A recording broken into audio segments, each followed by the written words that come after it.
Сәлеметсіздер ме? Шетелдегі қазақтар каналымызға қош келдіңіз. Менің атым Анара Нұрахан қызы.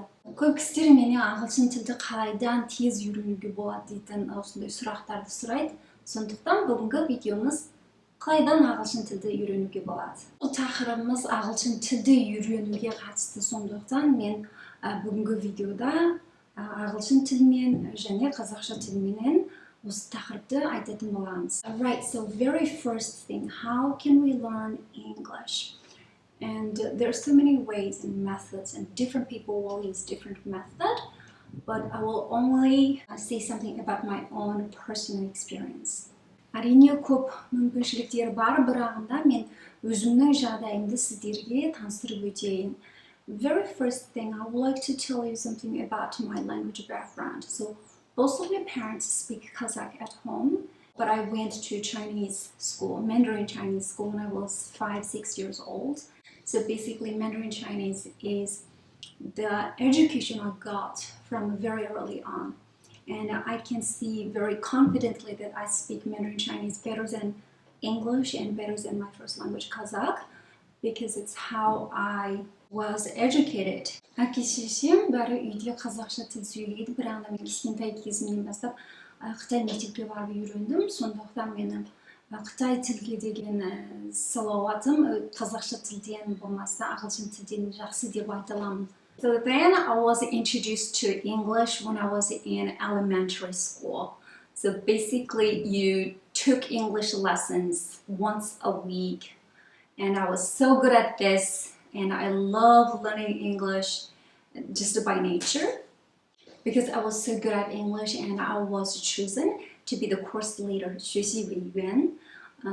So basically what you do is you're responsible collecting the students' assignments, and then you need to hand them in to the teacher, and both students and the teachers expect you to do better. And I also expect myself to do better than other students. So I would like to say, love what you do, especially if you would like to learn a language. You need to love the language, and also to have the expectation from other people, and also you expect from yourself that you should be learning or doing better than most other people. So then мен мектепте жүрген кезде, 5-6 класстарға келген кезде бізге ағылшын тілді үйрететін болды. Оны аптасында бір рет дәріс болады. Сондықтан ол кезде мен өте өзім осы тілді жақсы көрдім, ағылшын тілді өзім сүйдім. Just by nature, өзім ешқандай себепсіз өзім жақсы көрдім, сондықтан сондай жақсы үйрендім. Сосын мектеп біздің әрбір класстың ішінде жақсы үйренген оқушыларды осы дәрістің оқушылардың assignment жазған дәптерін жинап алып мұғалімге апару керек дейтін осындай 学习委员деп айтады Қытайдан. So it's like a leader болып сайландым. Мен үшін айтқанда ол бір елдің үміті болды. Мысалы класстағы оқушылар деген маған үміті, болмаса мұғалімнің маған деген үміті, өзіме деген үмітім жоғары болды. Өйткені сен course leaderсің, сондықтан басқа балалардан жақсы істеу керек дейтін осындай өзімде бір идея болды. Ол тіпті бір it's another drive, бір мотивация мен үшін айтқан кезде тіпті жақсы үйрендім. So the very first thing I would say that you need to find out the thing that you are passionate about, you love doing. And I love doing a lot of things, and learning languages is of course definitely one of them. So for example, when I went to university, I had a chance to learn Japanese and Russian. So I was so into it, and within only 1 year I'm able to speak. But right now, because of so many other reasons, and then I stopped learning them. But hopefully in the future I can pick it up again. Сол сондықтан мен айтатыным, өзіңіздің жақсы көрген нәрсеңізді, өзіңіз сүйген нәрсеңізден әрине нәтиже шығады. Мен үшін айтқанда көп жұмыстарда жақсы көремін. Тіл үйрену соның ішіндегі біреу деп ойлаймын. Университетке барған кезде менде бір жапон тілін, одан орыс тілін үйренетін бір мүмкіншілік болды. Оны бір жылда үйрендім, біраз нәтиже болды, бірағында өйткені көп себептен ол артынан қалып қалды. こんにちは、私の名前はアナリーです。日本語の勉強したことがは大学時代に1年目ありました。一生懸命で勉強したことがありました。сондықтан өзіңіз оны сүюіңіз керек деп ойлаймын. Біріншіден сүюіңіз керек, жақсы көруіңіз керек. Екіншіден өзіңізге деген талабыңыз, өзіңізге деген үмітіңіз болу керек. Number 3 is you need to know why you would like to learn a language. Үшіншісі, не үшін осыны үйреніп жатырмын дейтін өзіңізде бір артық себебіңіз болу керек деп ойлаймын. Бұл сіз үшін айтқан кезде бір мотивация болады. So it could be a short-term motivation and it could be a long-term motivation. And for me, I used both of them. You need to be a very self-disciplined, right? But most often it's not very easy to do. So I found I have this motivation and I will try to control myself and I will be very self-disciplined. At the same time, there is another external factor that can help me to pushing myself forward. I used short-term motivation. So basically, I enroll in all kinds of university level or national level competition and contest, whatever it might be. Or I also enroll in some kind of a language extracurriculum training programs. Үшіншіден өзіңіз не үшін үйренесіз деген бұның артындағы мотивация болу керек, себебіңізді білуіңіз керек деп ойлаймын.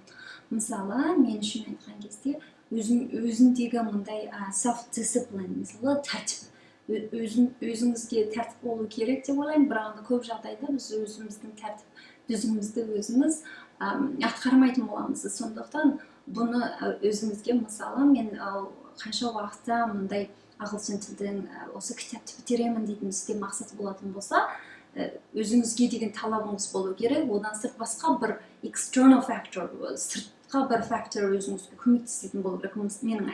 Менің айтпақшы, мысалы, сіз мектептегі оқушы болатын болсаңыз, мектептегі әрқандай жарыстарға қатынасыңыз.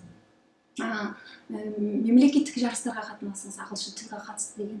Бұл мен кішкентайымда осылай істедім. Университетте жүрген кезде әрқандай жарыстарға қатынасам, жақсы нәтиже алайын деген осындай өзіме деген талабым болды. Сондықтан ол нәрсе сізге жақындағы мақсатыңызды тез арада сол жерге баратындай өзіңізге бір тағы бір мүмкіншілік береді. Өйткені бізде өзіміздің тәртіп түзуіміз, өзіңіздің тәртіп түзуіңізді өте жақсы атқаратын адам болуыңыз керек. Self-discipline. Одан сырт әрине басқа factors көмектесетін. Жаңа competition қатынасыңыз, мектепте жүрген болатын болсаңыз. Басқа мүмкіншіліктер де бар, мысалы, тіл сынақтарына қатынасыңыз. Мұнша уақыт кешейін мен осы сынауға қатынасуым керек деген кезде сізде бір басқа бір factor өзіңізді мотивация болады. Сондықтан сіз тезірек make progress, жақсы тез өнім алатын боласыз. Бұл бір мүмкіншілік. Не үшін үйреніп жатырмын дегенде, менде сынау бар болмаса, менде мемлекеттік жарыстарға қатынасам, бұл кішкене уақыттағы бір мотивация себеп болады. Ал үлкен жақтағы себебіңізді түсінуіңіз керек деп ойлаймын. Мен үшін айтқан кезде, I had this big motivation or the big reason and a big drive after my child was born, after my daughter was born. So when she was only a few months old, I decided to give her a better life, give her better education. I said, okay, I'm going to do this. And that's the reason. So for me, my daughter is my motivation. I said, okay, I'm going to give her better education. That's the drive. Өзге жақтан бір себебіңіз болу керек, не үшін осы тілді үйренуім керек деп. Мен үшін менің қызым туылған кезде, 2-3 ай кезде, сол кезде менде осындай бір ой болды. Мен қызымды басқа жақсы тәрбиелі, жақсы үйрену, жақсы өмір берейін осы қызыма дейтін осындай бір ой болды. Ол мен үшін бір өте үлкен мотивация, өте үлкен бір drive болды. Сондықтан ағылшын тілді үйренген уақытымда, болмаса жұмыс істеп жүрген кезде listening, ағылшын тілдің тыңдаулары бар, тыңдап жүремін, біраз уақыт болатын болса кітап көремін, жазамын, оқимын деген сияқты. Сондықтан ең маңызды нәрсе reason, не үшін істеп жатырмын деген нәрсеңізді білуіңіз керек. Қысқа уақыттағы motivation, енді ұзақ motivation болу керек. Сондықтан сіз бір жылда үлкен бір мотивация, үлкен бір себеп қойып алатын болсаңыз, ол көзіңізге көрінбейді, қолыңызға ұсталмағаннан кейін ол өте қиын сияқты болып сезіледі. So you need to have step by step. Бүгін сынауға қатынасамын, ертең мемлекеттік competition, осындай жарысқа қатынасамын, бірсі күні тағы бірдеңке себеппенен одан сырт осылай ақырын жүре бере, үлкен мақсатыңызға жететін боласыз. Of course, I have been thinking about like a specific strategy how to learn English, and I found it's not quite important. And for me, it's not quite important. It doesn't matter which book you read or which videotape you listened or what kind of textbook you are working on. It really does not matter. Қайсы кітапты көру керек, қандай нәрселерді тыңдау керек деген нәрсені ойладым. Бірақ та ең түбіне келген кезде бұл нәрсенің бәрі маңызды емес сияқты болды мен үшін. Өйткені сіз қандай кітапты оқисыз, қандай видеотейпті естисіз, болмаса қайсы кітапты оқисыз, жазасыз, бұл нәрсенің бәрі маңызды емес. Өйткені сізге маңызды нәрсе бірінші жаңағы психология жақтан, psychology жақтан өзіңіз түсінуіңіз керек, не істеп жатырмын, оны сүйемін ба, жақсы көремін ба, өзіме деген талаптарым не. Бұл былай айтқан кезде ағылшын тіл үйренуге емес, әрқандай жұмысты істеуге бәріне де болады деп ойлаймын. Ал енді біз ағылшын тілге келген кезде, of course you need to practice your listening. Тыңдау қабілеті мен үшін ең маңызды деп ойлаймын. Мен ағылшын тілді үйренген кезде тыңдап үйрендім деп ойлаймын. Ең бірінші орында тыңдаймын.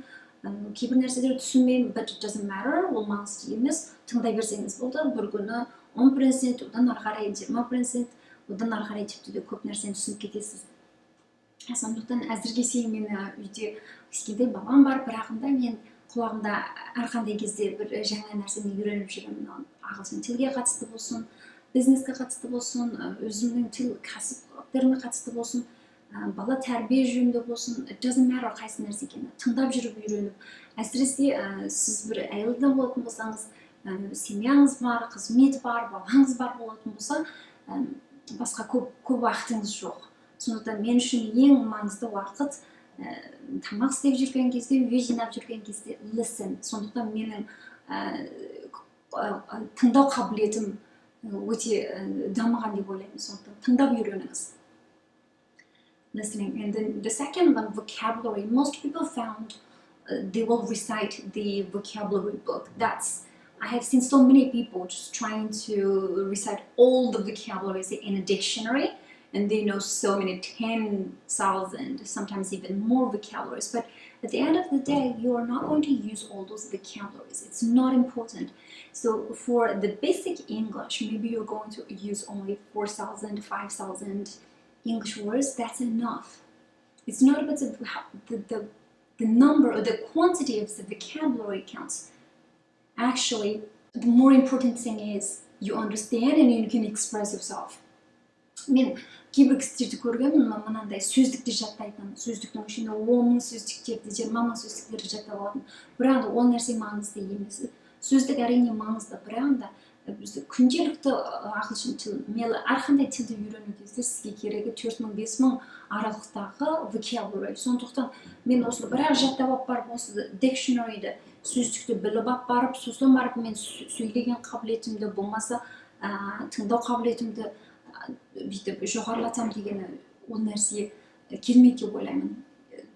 Сіз қанша білесіз, соны сөйлей беруіңіз керек. Now we're going to talk about speaking English. Әзір былай сөйлеу қабілетімізді айтайық. We learned English in elementary school, so that's basically like 10 years old or 11 years old. So from the linguistic point of view, we have already passed the critical period of learning a language. Мен тіл ғылымын түсінемін, сондықтан тіл ғылымынан айтылған. 3-6 жастағы аралықтағы балалар әрқандай тілді үйреніп алады. Олар үшін ешқандай грамматиканы үйрену керегі жоқ, ешқандай сөздікті жаттауының керегі жоқ. Олар үшін табиғи түрде тез үйреніп алады. Ал біз үшін, үлкен адамдар үшін, мысалы мен жаңа айтып өттім, elementary бастауышта жүрген кезде ағылшын тілді бірінші рет бізге үйретті. Ол кезде 10 жас, 11 жас кезін. Ол кезде тіл үйренудің ең маңызды уақытынан өтіп кеттік. Сондықтан өзіңізге деген талабыңыз жоғары болу керек әрине, бірағында сіз түсінуіңіз керек. Scientifically, мысалы, бұл ғылыми түрден айтқан кезде біз үйренген ағылшын тіліміз кішкентай баланың үйренгеніне әрине жетпейді. Сондықтан сіз өзіңізге деген ой мен өте жақсы айта алмайтын болсам аузымды шығарып сөйлемеймін, болмаса ұят болады дейтін бұндай нәрсенің бәрін тастау керек. Мен ағылшын тілді үйренгелі талай уақыт болды, бірағында you should be expecting that it's okay if you're making mistakes. It's okay if you pronounce something wrong. It's okay if you don't remember certain words, vocabularies. It's okay if you messed up with your grammatical key points. It's okay. Сосын түсінуіңіз керек. Грамматика жақтан қателік кетсеңіз, болмаса сөздіктен бір жерден қателік кетеді. That's okay. Сіз бәр нәрсені perfect, 100% дұрыстан дейтін болсаңыз, ешқандай кезде сөзді аузыңызды ашып сөйлемейтін боласыз. Көп жағдайда адамдардың бәрі сондай, өзімен өте мықты болып істеген кезде ғана шығарамын деп ойлайды. Шынында әмәлиятта істей жүре, айта жүре, көп қателіктерді өткізе жүре жақсы боласыз. Alright. So I'd like to sum up, how can we learn English? How can we learn anything actually? Number one is you have this passion, love, сүйіспеншілік болу керек, өзіңіз жақсы көруіңіз керек. Number two, you should expect from yourself that you can do better and expect yourself that you can do it. You trust yourself. Өзіңізге сенуіңіз керек, өзіңізге мындай үміттенуіңіз керек. Мен үйреніп кетемін дейтін нәрсе болу керек. Үшіншіден, you need to know the reason. You need to know the reason. Өзіңізге не үшін үйреніп жатырсыз деген нәрсені білуіңіз керек. And this could be like, so this will become a motivation. Бұл бір мотивация болады.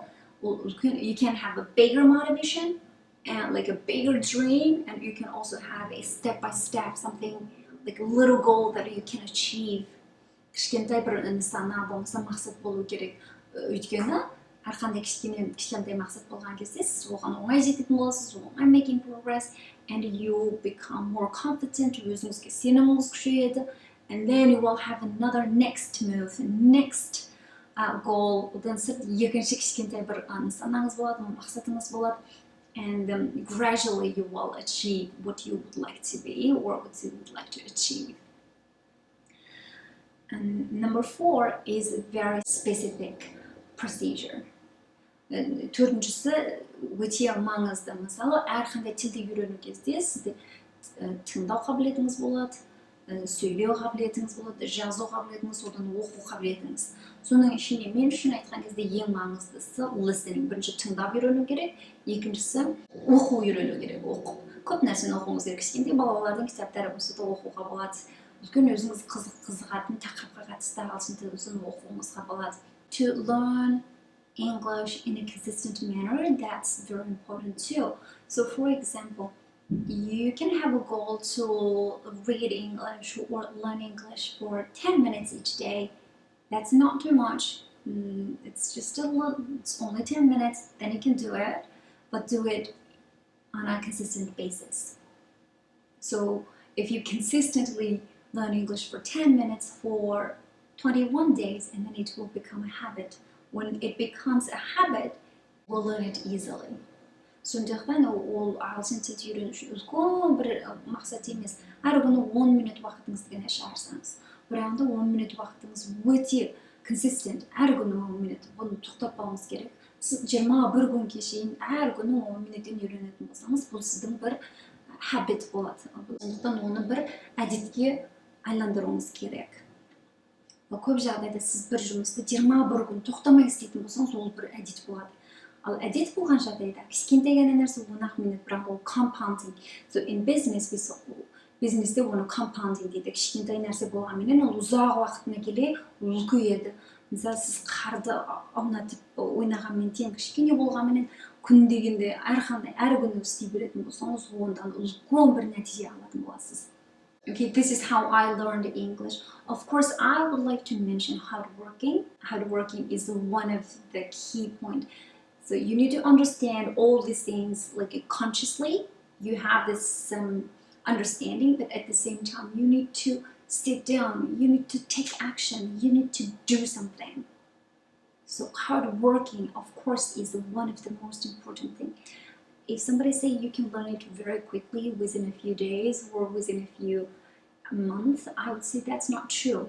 That's not true. You really need to put on your effort and then constantly motivate yourself and then to build a really good habit, then you can do it. Сондықтан мен кейбір кісілер сізге тез үйреніп кетесіз, 1-2 айда, 1-2 күнде бір нәрсені үйреніп аласыз, ілгері бір тілді үйреніп аласыз дейтін нәрсеге, ол нәрсеге мен сенбеймін. Өйткені әрқандай нәрсе бірінші сіздің сана жақтан өзгеру керек. Бірінші бұның маған не қажеті бар, мен осыны үйренемін, мен оны сүйемін, болмаса мен өзіме деген талабым осы деп рухани жақтан өзіңіздің түсінуіңіз керек. Екіншіден барған кезде жақсы әдет болуыңыз керек, әдет қылып құруыңыз керек. Одан кейін барып ұзақ жаққа келген кезде тоқтамай, үздіксіз үйрену керек, үздіксіз отыруыңыз керек, сол жерде take action болу керек, шынымен жұмыс істеу керек. Әрқандай нәрсе осындай деп ойлаймын. Ол оңай нәрсе ешкімге де келмейді. Әрбір адам отырған адам сол жерге жұмысын істеген work еңбегін сол жерге еңбекпен келген нәрсе деп ойлаймын. So alright, so this is how you can learn English, and please let me know if you are learning English or if you would like to learn English, or do you have any other methods, or is this working for you? Сондықтан бұл қалайдан ағылшын тілді үйрену керек дейтін өзіме something worked for me, мен үшін айтқан кезде осындай жолменен, осындай арқылы үйрендім. Сондықтан сіздерге бұл нәрсе қандай түсіндіңіздер, болмаса ағылшын тілді үйреніп жатырсыз ба, ағылшын тілді қалайдан үйренетін болып жатсыз, болмаса осындай тактикаларды істетіп көрген кезде сіздің ағылшын тіліңіз қандай ілгершілік болды ма, біздің комментарийға жазыңыз. Одан соң біздің осы каналға жазылыңыздар, жазылмаған болатын болсаңыз, тағы бір рет айта кетейін, бұл каналды шетелдегі қазақтар деп қойған бір себебім, қазақша менен біз дейтін тақырыптар өте аз. Кейбір кісілер шетелге қалай шығу керек, шетелдегі қазақтар бар ма екен дейтін осындай нәрселерді іздеп көрген. Сондықтан болмағанда біреу адамдардың алдына барсыншы деген ойменен шетелдегі қазақтар деп қойдық. Әрине, мен өзім кішкентай кезімде Қазақстанда болмадым. Қытайда тудым, өстім, әзір Канададамын. Сондықтан мен үшін айтқан кезде мен шынымен де шетелдегі қазақпын. Сондықтан сіздер үшін өзіңіздің ойдарыңызды біздің каналда қандай тақырыптарды айтайық. Әрине, мен бұрыннан бері Канадаға қалайдан бару керек дейтін виза қатысты жұмыстарды айтып жүрдім. Әрқандай тақырыптарды айтқым келеді. Сондықтан сіздердің өздеріңіздің жақсы көрген тақырыптарыңызды, айтыс екен деген тақырыптарыңызды сөзсіз біздің комментарийға жазыңыз. Одан сырт бұл видеодарым сізге жаққан болатын болса, лайк сөзсіз басыңыз, сөз қалдырыңыз, өзіңіздің ойдарыңызды жазыңыздар, біреулерге тарқата жүріңіз. Сонымен сізбен бірге болған Анара Нұраханқызы. Келесі кездескенше сау саламат болыңыз. Рахмет.